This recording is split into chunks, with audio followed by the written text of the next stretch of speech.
Definition थोड़ी important है। Depreciation important क्यों है? क्योंकि बहुत बार आता है लेकिन पता चलता नहीं है कि डेप्रिसिएशन क्या है। तो मैं समझाता हूँ। देखो डेप्रिसिएशन का क्या मतलब है। कह रहे डेप्रिसिएशन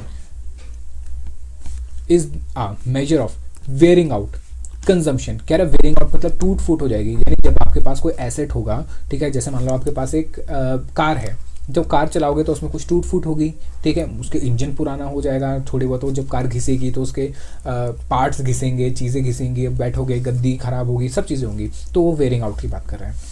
उसके बाद कंजम्पशन, यानी कि आपके पास ऐसी कोई चीज़ है जिसको आप कंज्यूम कर रहे हो, यूज़ कर रहे हो। जैसे हमारे पास मशीन है तो मशीन को हम यूज़ कर रहे हैं, कंज्यूम कर रहे हैं, ठीक है। जैसे मान लो आपके घर पे टीवी है तो टीवी के जो आप चलाते हो तो उसको यूज़ कर रहे हो।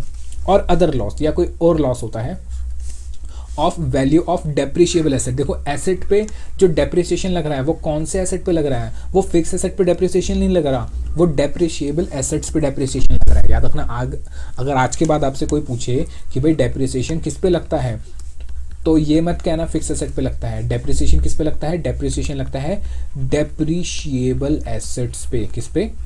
Depreciable asset. तो सर फिक्स एसेट्स और डेप्रिशिएबल एसेट्स में क्या डिफरेंस होता है?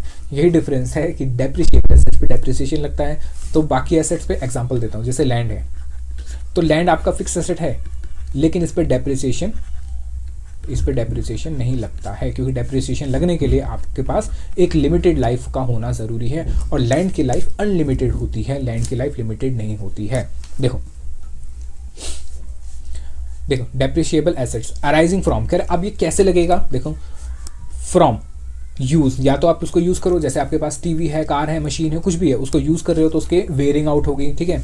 या फिर एफ्लक्शन ऑफ टाइम, या आप उसको यूज नहीं कर रहे, मान लो आपने एक नई कार खरीदी, एक BMW खरीदी 10 लाख रुपए की, ठीक है, 10 लाख की आती नहीं है, मान लो 50 लाख की खरीदी, और बिल्कुल वैसे ही वैसे पन्नी में पैक करके रख दिया और उसको नहीं छेड़ा।